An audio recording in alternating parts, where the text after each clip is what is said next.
Kisah asmara Rizky Bilar dan Lesti Kejora senantiasa menjadi sorotan.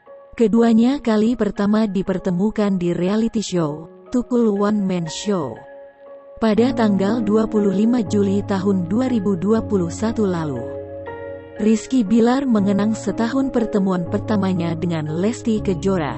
Pemuda asal Medan itu mengunggah potret berdua dengan sang kekasih, tanggal 25 Juli tahun 2021. Tampak Bilar mengendarai mobil mainan kayu yang ditarik Lesti.